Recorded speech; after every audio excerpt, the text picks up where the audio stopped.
Hello, guys. Now we are starting Unit 6 Communication and Extension संचार एवं विस्तार.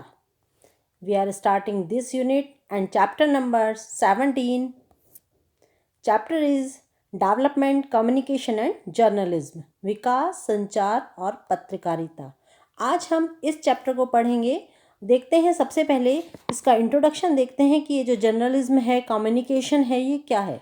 देखिए, जो कम्युनिकेशन है, सबसे पहले कम्युनिकेशन को समझते हैं. देखो, जिस प्रकार से मनुष्य को जीने के लिए हवा पानी की ज़रूरत होती है, हवा पानी के बिना जीवित नहीं रह सकता मनुष्य, उसी प्रकार से संचार के बिना मनुष्य अपना जीवन यापन नहीं कर सकता. It means it is mandatory for us. हम सब के लिए कम्युनिकेशन क्या है, बहुत ज़्यादा ज़रूरी है, जिसका हिंदी में यदि हम अनुवाद करें तो इसका हिंदी में अनुवाद होता है संचार. ये जो संचार है, ये संचार एक लैटिन भाषा के शब्द कम्युनिस से लिया गया है. और कम्युनिस मीन्स जो उसका सामान्य मीनिंग है वो है कॉमन. कॉमन मीन्स सामान्य. और आज के युग में संचार हमारे सामाजिक और व्यावसायिक जीवन के लिए अत्यंत आवश्यक है. कम्युनिकेशन के बिना या संचार के बिना हम अपना जीवन यापन नहीं कर सकते हैं. देखिए बच्चों, हम जब टीवी देखते हैं या न्यूज़ सुनते हैं या कोई यूट्यूब पे कोई न्यूज़ सुनते हैं या व्हाट्सएप पे हमारे पास कोई न्यूज़ आती है, न्यूज़पेपर में कोई न्यूज़ आती है या कहीं से भी हमारे पास जब कोई न्यूज़ आती है, चाहे वो आतंकवाद से रिलेटेड हो, चाहे वो मानवाधिकार से रिलेटेड हो, चाहे वो हमारे एनवायरनमेंट से रिलेटेड हो और चाहे वो शिक्षा से रिलेटेड हो, आपने कभी सोचा है कि ये जो न्यूज़ हमारे पास आती है ये कहाँ से आती है, कौन लिखता है इन्हें? जनसंचार माध्यमों के पास इतनी शक्तियां कहाँ से आती है कि वे मानव हितों से जुड़े विभिन्न विषयों के संदर्भ में ये पता लगाते हैं कि कौन सी घटना कहाँ, कैसे और क्यों घट रही है. हमें इन सब जो ये सारी बातें होती हैं, इन सब के बातों के बारे में कहाँ से और कैसे पता चलता है? इन सभी प्रश्नों का एकमात्र उत्तर है संचार के विभिन्न माध्यम और पत्रकारिता. पत्रकारिता मीन्स जर्नलिज्म ही है. इट मीन्स ये कहना गलत नहीं होगा कि जो पत्रकारिता है या मीडिया है या संचार के विभिन्न माध्यम हैं, ये इनका समाज में अत्यंत महत्वपूर्ण स्थान है. संचार शब्द का तात्पर्य सूचना देने वाले से होता है. सूचना कौन देता है? जिसको हम क्या कहते हैं, सेंडर कहते हैं. और सूचना ग्रहण करने वाला रिसीवर होता है, जिसको हम सूचना प्राप्त करता है. जैसे मैं यहाँ पर इस वीडियो में बोल रही हूँ तो मेरी बात आपके पास पहुँच रही है एक माध्यम के द्वारा. तो मैं जो आपको एक मैसेज दे रही हूँ, वो मैसेज देने के लिए मैं कौन हूँ? मैं सेंडर हूँ. और आप मेरी बात सुन रहे हैं, इट मीन्स आप कौन हैं? आप रिसीवर हैं. ठीक है, तो हमारे बीच में एक कड़ी चल रही है. मैं मैसेज दे रही हूँ, मैं सेंडर हूँ, आपके पास मैसेज पहुँच रहा है, आप रिसीवर हैं. और किसके द्वारा ये मैसेज दिया जा रहा है? मैसेज के द्वारा, जो एक यूट्यूब पे एक वीडियो डाली जा रही है, जिसके माध्यम से ये आपके पास पहुँच रहा है. संचार की एक डेफिनेशन देखते हैं हम. इसकी संचार है क्या? देखिए, ऑक्सफोर्ड डिक्शनरी में इसकी जो डेफिनेशन दी गई है वो ये है: कोई भी लिखित, कोई भी मौखिक या सांकेतिक विचार या जानकारी को दूसरों तक पहुंचाना या बांटना ही संचार कहलाता है. मैं आपको मैसेज दे रही हूं, ठीक है, ये मैसेज किसके थ्रू जा रहा है? ये लिखित में भी जा रहा है आपके पास और ओरल भी जा रहा है, मौखिक भी जा रहा है. कुछ मैसेज सांकेतिक भी हो सकते हैं, जैसे संकेतों के माध्यम से हम किसी को उंगली से इशारा करते हैं कि इधर आओ, तो वो भी एक मैसेज है. वो किसके द्वारा पहुंच रहा है? वो संकेत के माध्यम से पहुंच रहा है. चाहे मैसेज किसी भी माध्यम से पहुंचे, लिखित रूप से, मौखिक रूप से या संकेत के माध्यम से, वो कम्युनिकेशन ही कहलाता है. अब इसके बाद हम जर्नलिज्म देखते हैं. जर्नलिज्म या फिर पत्रकारिता क्या होता है? देखिए, जो पत्रकारिता है, पत्रकारिता एक सामाजिक गतिविधि है, सोशल. तो it is a social activity. ये एक सोशल एक्टिविटी है. इसमें जो पत्रकार है वो बहुत सारे माध्यम के द्वारा, कोई भी माध्यम हो सकता है, वो बहुत सारे माध्यम के द्वारा लोगों की जो भावनाएं होती हैं या किसी भी समुदाय की जो भावनाएं होती है उनको लोगों तक पहुंचाता है. जैसे हमारा भारत देश है, ये एक लोकतांत्रिक देश है. यहाँ पर सभी को अपने अपने विचार प्रकट करने का पूरा अधिकार है. यहाँ पर हर कोई अपने विचार प्रकट कर सकता है. वहाँ पर पत्रकारिता का महत्व इसलिए और भी ज़्यादा बढ़ जाता है क्योंकि पत्रकारिता पत्रकारिता मीन्स जो पत्र पत्रिकाएं हैं या मुद्रण है या कोई भी प्रिंटिंग है, जैसे न्यूज़पेपर हो गया, इनके माध्यम से जन लोगों की भावनाएं हैं या फिर लोगों की अभिव्यक्तियां हैं, उनको दूसरों तक पहुंचाया जा सकता है। न्यूज़पेपर के माध्यम से हमारे पास बहुत सारी इन्फॉर्मेशन आ जाती है और यही कारण होता है कि आजकल जनता सूचनाओं के लिए किसका इंतजार करती है? न्यूज़पेपर का। ठीक है, इनके ऊपर निर्भर करती है, क्योंकि वैसे तो किसी को कुछ पता ही नहीं लगेगा यदि हमारे पास न्यूज़पेपर के माध्यम से या टीवी के माध्यम से या फिर जो सोशल मीडिया है इसके माध्यम से हमारे पास कोई न्यूज़ आए ना, तो हमें कहीं के बारे में कोई पता नहीं लगेगा। तो ये हमारे पास एक सोर्स है हमारे पास कोई भी मैसेज पहुंचाने का। हमारा देश एक लोकतांत्रिक देश है और लोकतांत्रिक समाज में पत्रकार बहुत ही महत्वपूर्ण भूमिका निभाते हैं। महात्मा गांधी ने कहा था कि पत्रकारिता के 3 उद्देश्य हैं। अब पत्रकारिता के तीनों उद्देश्य जो महात्मा गांधी ने बताए वो क्या है? पहला क्या है कि जनता की जो इच्छाएं हैं या विचार हैं उनको समझना और उन्हें व्यक्त करना। दूसरा कहा था कि जनता में वांछनीय भावना जागृत करना। और तीसरा कहा था कि सार्वजनिक जो दोष हैं उन सारे दोषों को नष्ट करना। तो इट इज जर्नलिज्म। अब इसके बाद हम लेते हैं सिग्निफिकेंस ऑफ कम्युनिकेशन या फिर संचार का महत्व। संचार का या कम्युनिकेशन का क्या महत्व है? इस कम्युनिकेशन के महत्व को देखते हैं। देखिए, यदि कम्युनिकेशन ना हो, हम कम्युनिकेट ही ना कर पाए किसी से, तो क्या इफेक्ट होगा? तो आप समझ भी सकते हो कि हम बोले ही ना, अपनी कोई बात किसी को ना बताएं, तो हमारा जीवन कैसा होगा? इट मीन्स बिल्कुल बेकार हो जाएगा। होगा या नहीं होगा? हम अपना जीवन यापन भी नहीं कर पाएंगे। तो हमारे जीवन यापन के लिए संचार बहुत मैंडेटरी है, बहुत ज़रूरी है। और इसका जो इम्पोर्टेंस है वो ये है कि ये सरकारी और गैर सरकारी जितनी भी संस्थाएं होती हैं उन सब के बीच एक कोऑर्डिनेशन का काम करता है। ये वर्तमान में हो रहे सभी अच्छे और बुरे क्रियाकलाप जो भी होते हैं उन सब की जानकारी प्रदान करता है और किसी भी स्तर पर सही निर्णय लेने के लिए किसी भी विषय से संबंधित तथ्य हों या प्राप्त सूचनाएं हैं, उनका ज्ञान अनिवार्य होता है और ये ज्ञान हमें बिना संचार के प्राप्त नहीं होता है। जब हम संचार करेंगे, कम्युनिकेट करेंगे किसी से, तभी हमें किसी भी विषय में कोई बात पता लगती है। ये एक राष्ट्रीय एकता में सहायक होता है। ये पिछड़े हुए क्षेत्रों के विकास में सबसे ज़्यादा सहायक होता है। ये शिक्षा प्रदान करने का मुख्य स्रोत है। यदि कम्युनिकेशन ना हो तो हम किसी से शिक्षा प्राप्त कर ही नहीं सकते। जैसे आमतौर पर जो होता है, दूरदर्शन है या रेडियो है, यहाँ पर लोगों का मनोरंजन भी होता है और साथ साथ उनको शिक्षा भी प्रदान की जाती है। किस माध्यम से? Only for communication. केवल और केवल कम्युनिकेशन के माध्यम से उनको शिक्षा प्रदान की जाती है। विकास, संचार और पत्रकारिता छात्रों को उद्देश्य की जानकारी प्रदान करने और उनका विकास करने में सबसे ज़्यादा सहायक होता है। विकास, संचार और पत्रकारिता द्वारा वर्तमान को भूतकाल और भविष्य काल से जोड़ा जा सकता है और ये ज्ञान बढ़ाने और व्यवहारिक कौशलों को सुधारने में सबसे ज़्यादा सहायक होता है। इसके बाद ये हो गया संचार का महत्व। अब हम इसके बाद लेते हैं basic concepts related to development, communication and journalism. विकास, संचार और पत्रकारिता से संबंधित जो मूलभूत संकल्पनाएं हैं उन सभी संकल्पनाओं को लेते हैं, जिसमें हम सबसे पहले क्या लेंगे? सबसे पहले हम लेते हैं डेवलपमेंट। ये डेवलपमेंट क्या है? देखिए, जो डेवलपमेंट है या फिर विकास है, ये एक निरंतर चलने वाली प्रक्रिया है। जब भी कोई मनुष्य जन्म लेता है तभी से उसका विकास शुरू हो जाता है और कब तक चलता है? जब तक उसकी मृत्यु होती है।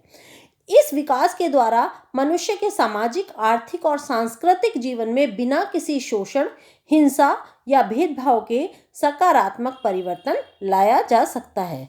इट मीन्स आप विकास समझ गए होंगे कि विकास क्या है।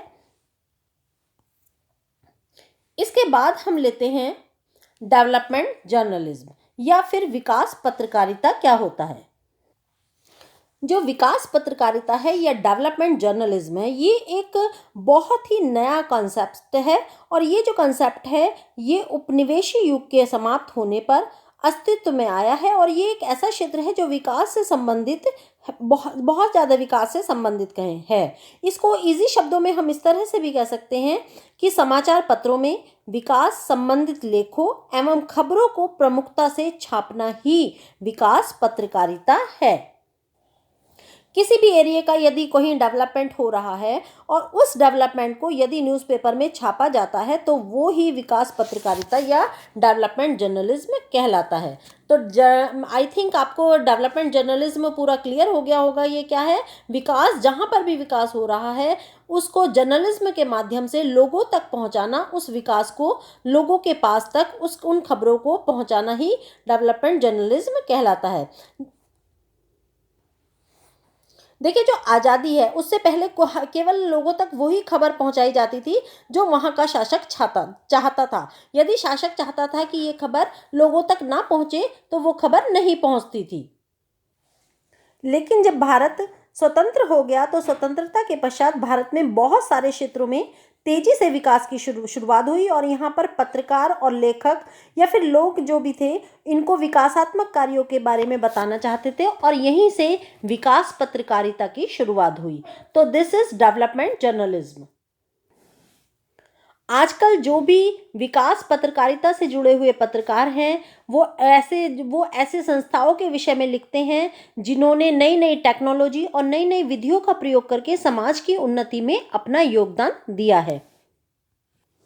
इसके बाद हम स्टार्ट करते हैं डेवलपमेंट कम्युनिकेशन या फिर विकास संचार। अब विकास संचार क्या होता है? विकास संचार है किसी भी प्रकार के विकास के लिए संचार के विभिन्न माध्यमों का प्रयोग करना ही विकास संचार कहलाता है। किसी भी प्रकार का यदि हम विकास करना चाहते हैं, डेवलपमेंट करना चाहते हैं, तो उसमें संचार के डिफरेंट जो सोर्सेज हैं उन सभी सोर्सेज का यूज करना ही विकास संचार कहलाता है। विकास संचार एक सकारात्मक सामाजिक परिवर्तन लाने के उद्देश्य से बनाई गई योजनाओं, अपनाई गई प्रक्रियाओं और संचार के सिद्धांतों को क्रमबद्ध रूप से प्रयोग करने की विधि है। विकास संचार क्या है? ये डेवलपमेंट कम्युनिकेशन शब्द है जिसको पहली बार 1972 में जो क्यूब्राल है उसके द्वारा प्रयोग किया गया था। अब जो इसके बारे में विकास संचार की कुछ विशेषताएं देखते हैं कि विकास संचार की कौन कौन सी विशेषताएं हैं, इन सब के फीचर्स ऑफ डेवलपमेंट कम्युनिकेशन। देखिए, जो विकास संचार है इसकी बहुत सारी विशेषताएं हैं कि ये कमज़ोर लोग हैं या उपेक्षित लोग हैं, जो पिछड़े हुए समाज है हमारा या समुदाय है, उन लोगों के जीवन स्तर को बेहतर बनाने में सबसे ज़्यादा योगदान देता है। इसके अंतर्गत शैक्षणिक संचार, जनसंख्या और स्वास्थ्य संचार, कृषि संचार, पर्यावरण संचार और ग्रामीण संचार, ये सब सम्मिलित होते हैं। ये लोगों को सूचना प्रदान करता है और साथ साथ उन्हें एजुकेटेड करता है और एजुकेट करने के साथ साथ उन्हें जागरूक करने में भी सबसे ज़्यादा सहायक होता है। संचार के कारण जो कोई भी व्यक्ति है या समूह है या फिर कोई समुदाय है या कोई समाज है, इन सभी का विकास होता है। इसलिए ये कहना बिल्कुल भी गलत नहीं होगा कि ये सामाजिकरण में सबसे ज़्यादा सहायक सिद्ध होता है और ये विभिन्न स्तर पर लोगों के संबंधों को भी बेहतर बनाने में सबसे ज़्यादा सहायक होता है। विकास संचार को दो पक्षों के बीच क्या कहा जा सकता है? कम्युनिकेशन या संप्रेषण भी कहा जा सकता है, जिनमें एक पक्ष के पास सूचनाएं और जानकारी होती है और दूसरा पक्ष इनसे अनभिज्ञ होता है, उसको पता ही नहीं होता। और ऐसा माना जाता है कि हर व्यक्ति में समस्या का हल ढूंढने की स्वाभाविक क्षमता होती है। इसलिए समस्या के समाधान के लिए आवश्यक संसाधन जुटाने के लिए उन्हें किसी अन्य की मदद की आवश्यकता होती है और विकास संचार के माध्यम से ही किसी भी समाज का, किसी भी व्यक्ति का या किसी भी समुदाय का या किसी भी समस्या का समाधान करने वाली या मदद करने वाली एजेंसी के बीच संवाद स्थापित किया जाता है। इसलिए विकास संचार को एक सामाजिक प्रक्रिया भी कहा जाता है, जिसके तहत सभी सहभागियों के जो भी सहभागी होते हैं उनसे सहमति बनाई जा सकती है और ताकि सब मिलकर किसी भी उद्देश्य की पूर्ति के लिए इकट्ठे हों और इकट्ठे होकर उस विषय पर काम करें। तो ये सभी फीचर्स हो गए किसके? ये विकास संचार की विशेषताएं हो गई। इसके बाद हम देखते हैं इफेक्ट ऑफ डेवलपमेंट कम्युनिकेशन। जो भी विकास संचार है, इनके प्रयासों से जो न्यू टेक्नोलॉजी है और जनसंख्या के विभिन्न साधनों के उपयोग द्वारा विकास के लक्ष्य को प्राप्त किया जा रहा है।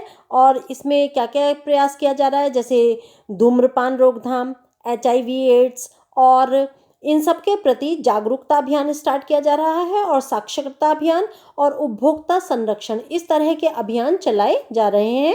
इसके बाद हम लेते हैं रेड रिबन एक्सप्रेस। अब ये रेड रिबन एक्सप्रेस क्या है? देखिए, जो रेड रिबन एक्सप्रेस है, इसको RRE भी बोलते हैं। ये एड्स के प्रति लोगों को जागरूक करने के उद्देश्य से केंद्रीय स्वास्थ्य मंत्रालय द्वारा राष्ट्रीय एड्स नियंत्रण संगठन या फिर नाको और नेहरू युवा केंद्र संगठन और यूनिसेफ और UN एड्स जैसी अंतर्राष्ट्रीय एजेंसियों तथा भारतीय रेलवे के सहयोग से चलाए जाने वाला एक राष्ट्रव्यापी अभियान है। इस अभियान के अंतर्गत एक विशिष्ट ट्रेन की शुरुआत की गई थी। जो ट्रेन चली थी कन्याकुमारी से इसकी शुरुआत की गई थी, जिसने एक वर्ष में भारत के लगभग सभी राज्यों से होते हुए 9,000 किलोमीटर से अधिक का सफर तय किया। और इस अभियान के अंतर्गत इस ट्रेन को 180 जिलों से या फिर आप कह सकते हैं कि 180 स्टेशनों पर इस ट्रेन को रोका गया था और वहां के आसपास के लगभग 43,200 गांवों में एड्स जागरूकता के लिए कार्यक्रम और क्रियाकलाप आयोजित किए गए थे। 8 डिब्बों वाली इस प्रदर्शनी ट्रेन में पहले 3 डिब्बों में दृश्य एवं श्रवण के माध्यम से HIV एड्स के बारे में महत्वपूर्ण जानकारी थी। पहले डब्बे में क्या था, इसको विस्तार से बताया गया था और ये रोग विश्व भर में तथा भारत में कब और कैसे आया इसके बारे में बताया गया था। इस रोग की कैसे रोकथाम की जाए, वीडियो के माध्यम से बीमारी के बहुत सारे कारण, लक्षण और बचाव के बारे में जानकारी दी थी। और इस प्रदर्शनी ट्रेन में बताया गया था कि ये रोग किस तरह से फैलता है। इस जो अभियान का मुख्य उद्देश्य था वो क्या था, वो था लोगों में एड्स के प्रति जागरूकता उत्पन्न करना, रोगी के साथ होने वाले भेदभाव को कम करना, बीमारी से निवारण की जानकारी देना, बीमारी से रोकथाम के बारे में बताना और स्वास्थ्यप्रद आदतों तथा जीवन शैली के बारे में लोगों को जागरूक करना। इसके बाद हम लेते हैं अब विकास संचार की विधियां। Methods of development communication. देखिए, जो मेथड्स हैं इसको हम 5I के द्वारा आपको समझाएंगे। 5I के द्वारा इसको 5I टेक्निक भी आप कह सकते हैं। 5I मीन्स फर्स्ट I का मीनिंग है इन्फॉर्म या फिर सूचित करना, सेकंड I का मीनिंग है इंस्ट्रक्ट या फिर अनुदेश करना, थर्ड I का मीनिंग है इंस्पायर करना या फिर प्रेरित करना, और फोर्थ I का मीनिंग है इंसिस्ट या फिर आग्रह करना, और फिफ्थ I का मीनिंग क्या है, इन्वॉल्व या फिर शामिल करना। तो ये 5I मेथड है जो किसने दिया था, ये जो communication foundation of Asia CFA, इसके अनुसार संचार विकास के सर्वोत्तम परिणाम के लिए हमें 5I टेक्निक को ध्यान में रखना चाहिए। विकास संचार के लिए बहुत सारी विधियां अपनाई जाती हैं। हम इनमें से कुछ विधियों के बारे में पढ़ेंगे। सबसे पहले हम लेते हैं इसकी मेथड्स ऑफ डेवलपमेंट कम्युनिकेशन में फर्स्ट जो है वो आता है कैंपेन, सेकंड हम पढ़ेंगे रेडियो एंड टेलीविज़न, फिर पढ़ेंगे प्रिंट मीडिया, और 4 हम पढ़ेंगे इसमें इंफॉर्मेशन एंड कम्युनिकेशन टेक्नोलॉजी, सूचना और संचार प्रौद्योगिकी। सभी के बारे में हम विस्तार से पढ़ेंगे। सबसे पहले हम लेते हैं क्या, सबसे पहले हम लेते हैं कैंपेन या फिर अभियान। विकास संचार की विधियों में जो कैंपेन है या अभियान है, ये पहली विधि है इसकी। कैंपेन क्या है, बैठकों के माध्यम से, भ्रमण के द्वारा, यात्राओं के द्वारा, लेखों के द्वारा, लिखित सामग्री के वितरण या फिर प्रदर्शनियों के द्वारा विशेष उद्देश्य से के लिए प्रयास करना ही अभियान या कैंपेन कहलाता है। हम कोई भी कैंपेन स्टार्ट कर सकते हैं, लेकिन उसके लिए हमें क्या चाहिए, कैंपेन तब किस तरह से चलाएं हम, कोई लिखित सामग्री, प्रिंट मीडिया लोगों के बीच में बांट सकते हैं, यात्रा करके हम किसी की चीज़ के बारे में, किसी टॉपिक के बारे में इंफॉर्मेशन दे सकते हैं, जगह जगह जाकर लेख लिखकर उसके बारे में इंफॉर्मेशन दे सकते हैं। तो दिस इज कॉल्ड कैंपेन। इसको ईजी शब्दों में इस तरह से कह सकते हैं कि अभियान वो गतिविधि है जिसमें पूर्व निर्धारित योजना के तहत लोगों को किसी विशेष उद्देश्य हेतु एकत्रित और जागरूक किया जाता है। और अधिकतर जो कैंपेन होते हैं उनका मुख्य उद्देश्य क्या होता है, सामाजिक या राजनीतिक परिवर्तन करना। तो ये कैंपेन किसी भी टॉपिक पर, किसी भी विषय पर, उस विषय पर चलाया जा सकता है जो समाज के हित में हो। किसी भी प्रकार के अभियान का सबसे बड़ा जो लाभ होता है वो ये होता है कि जनता उस अभियान से संबंधित विषय के प्रति जागरूक हो जाती है। इसके बाद हम सेकंड मेथड लेते हैं। सेकंड मेथड आता है रेडियो और टेलीविजन। रेडियो और टेलीविज़न इसके बारे में तो आप बहुत अच्छी तरह से जानते ही हैं कि हमें आजकल बहुत सारी इन्फॉर्मेशन टीवी के माध्यम से ही मिलती है। कोई भी हमें इन्फॉर्मेशन चाहिए होती है या किसी भी विषय के बारे में हम जानना चाहते हैं तो हमारे पास एक ही सोर्स होता है। क्या सोर्स होता है? टीवी के माध्यम से हमें पता लग जाता है। देखिए, जो आज जनसंख्या का एक बहुत बड़ा हिस्सा है वो गांव देहात में रहता है और गांव देहात के भी बहुत दूर दराज क्षेत्रों में रहता है, जहां पर इंफॉर्मेशन सोशल मीडिया के माध्यम से नहीं पहुंचती है। वहां पर आज भी रेडियो और टीवी के माध्यम से जनसंचार और मनोरंजन सबसे ज़्यादा किया जाता है और सबसे सस्ता और सुविधाजनक माध्यम है। इसी कारण से इन माध्यमों का प्रयोग विकास के प्रयोजन के लिए सबसे अधिक किया जाता है।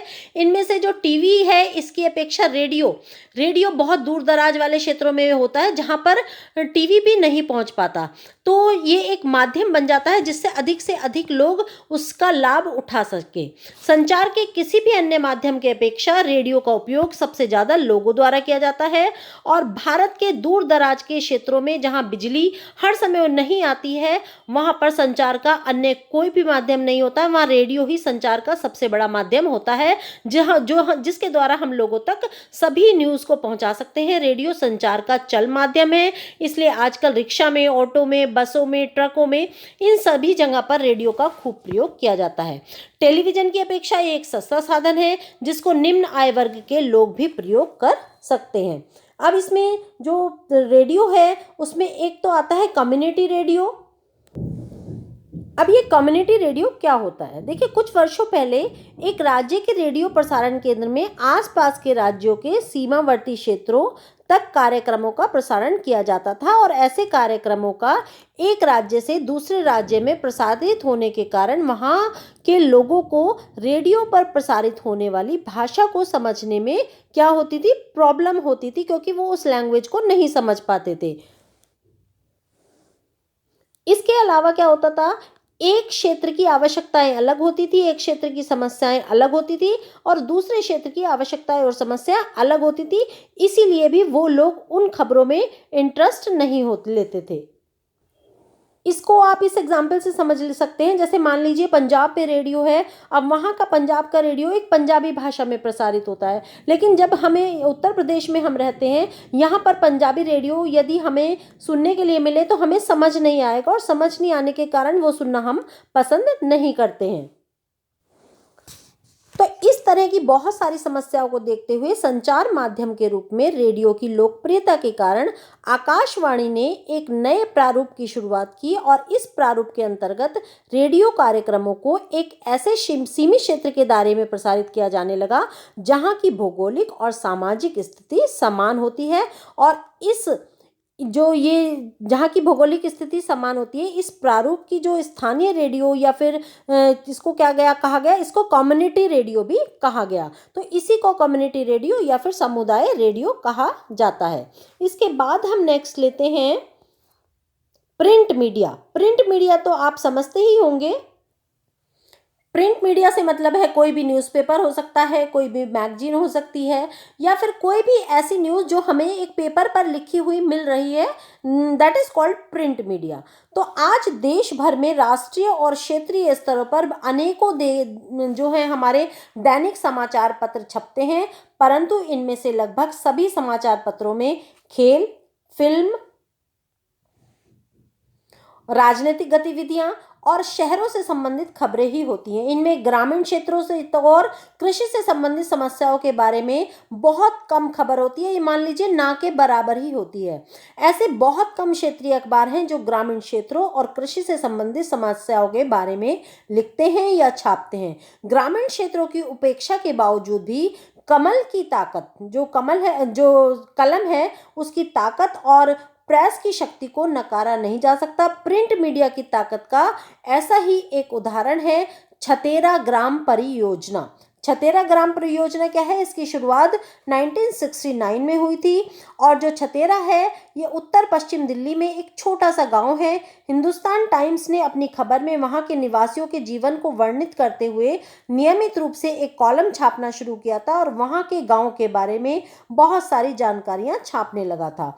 उन्होंने ग्राम चौपाल, निवासियों की महत्वाकांक्षाओं, वहां के त्योहारों और वहां की अनेक समस्याओं के विषय में लिखना शुरू किया। वहां की बिजली पानी की समस्या के बारे में लिखा। इसके साथ साथ अखबार में गांव की समस्याओं को दर्शाते हुए उन्होंने अनेकों फोटो भी छापी। जैसे ही वहां के स्थानीय नेताओं ने अखबार में इस विषय में इस खबर को पढ़ा और देखा तो उन्होंने वैसे ही वहां की समस्याओं के समाधान के लिए काम करना शुरू कर दिया। इसके फलस्वरूप गांव में अनेक सुधार किए गए, जैसे कि जो क्षेत्र है वहां पर मशीनें लगाई गई, पुल बनाए गए, सड़कें बनाए गए, बैंक, बिजली, इन सब सुविधाओं को तुरंत करवा दिया गया है।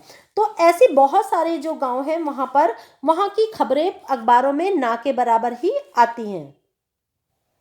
लेकिन ऐसे जो पत्रकार हैं बहुत कम होते हैं जो पूरे जुनून और संवेदनशीलता के साथ ग्रामीण क्षेत्रों में रह रहे गरीब लोगों के विषय में लिखें। यह एक ऐसा क्षेत्र है जिसे संचार और विस्तार, कम्युनिकेशन एंड एक्सटेंशन विषय के विद्यार्थी सेलेक्ट कर सकते हैं और इस विषय पर प्रेस के प्रभाव को दर्शा सकते हैं।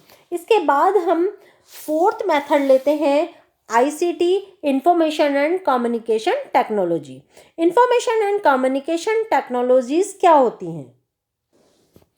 सूचना एवं संचार प्रौद्योगिकी एक ऐसा शब्द है जिसमें कंप्यूटर हार्डवेयर, सॉफ्टवेयर, डिजिटल प्रसारण और दूरसंचार प्रौद्योगिकी सब सम्मिलित होते हैं। विश्व के सभी देशों में, चाहे वो गरीब देश हो, चाहे वो धनवान देश हो, चाहे वो डेवलप्ड हो या विकासशील हो या अल्प विकसित हो, सभी देशों में सूचना एवं संचार प्रौद्योगिकी का प्रयोग किया जाता है और वहाँ की जनता की सूचनाएं और जानकारियां प्रदान की जाती हैं। वहाँ की जनता को पूरे विश्व में मोबाइल फोन के बढ़ते हुए प्रयोग ने आज बाजार में जन सुविधाओं और सेवाओं तक आम आदमी की पहुंच को बहुत ही इजी बना दिया है। और आज विभिन्न प्रकार की सेवाएं जैसे बैंकिंग हो गई, शॉपिंग हो गई और उसके अलावा बैंक का जो लेन देन है वो हो गया, वो सब किस पे होने लगा? मोबाइल पर ही होने लगा है और बहुत इजीली हो जाता है। तो सूचना और संचार प्रौद्योगिकी के प्रयोग ने आर्थिक, सामाजिक और राजनीतिक क्षेत्रों में बहुत ही महत्वपूर्ण परिवर्तन ला दिया है।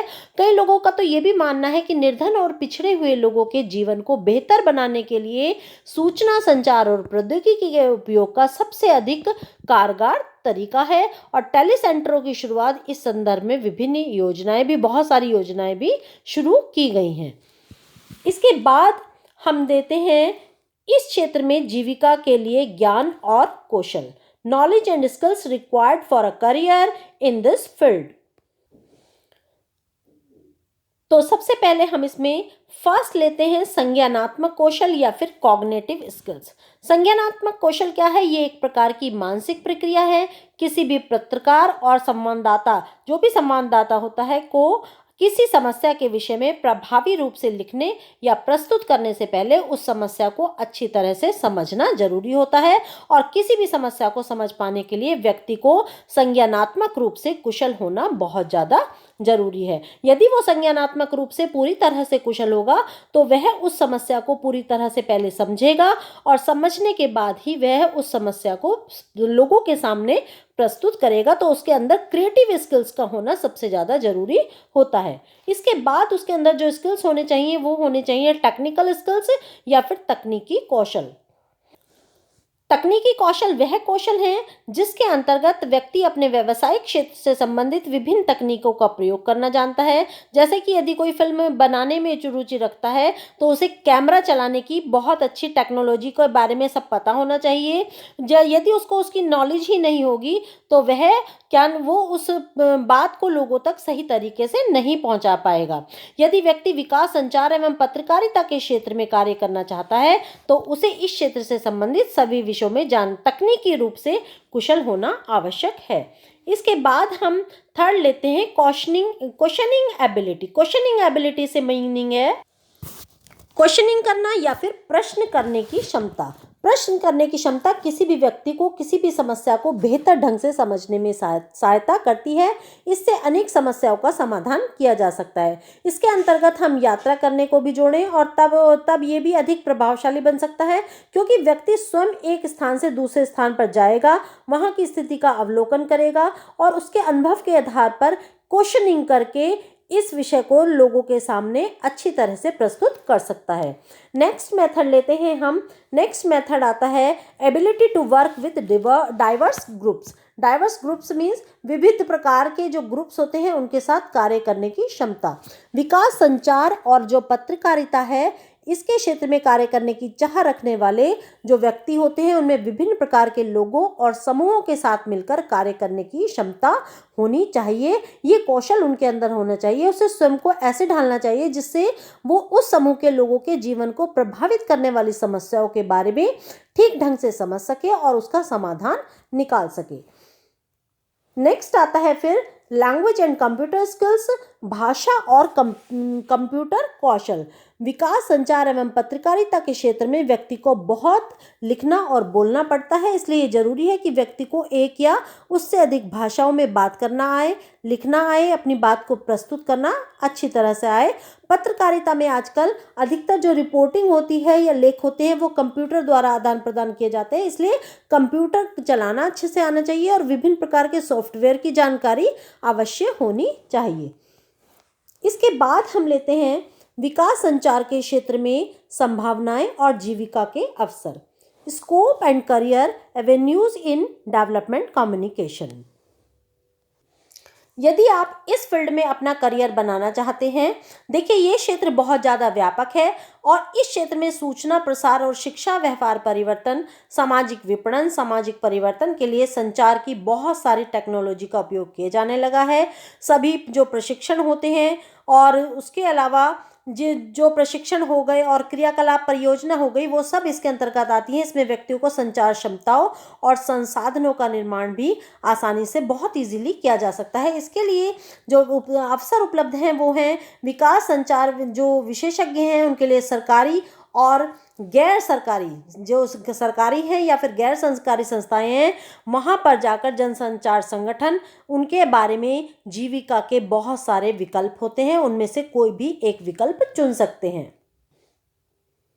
इसके अलावा विकास संबंधित सभी बड़ी बड़ी परियोजनाएं जो होती हैं अंतर्राष्ट्रीय संसाधनों की सहायता से सरकारी विभाग द्वारा चलाई जा रही हैं।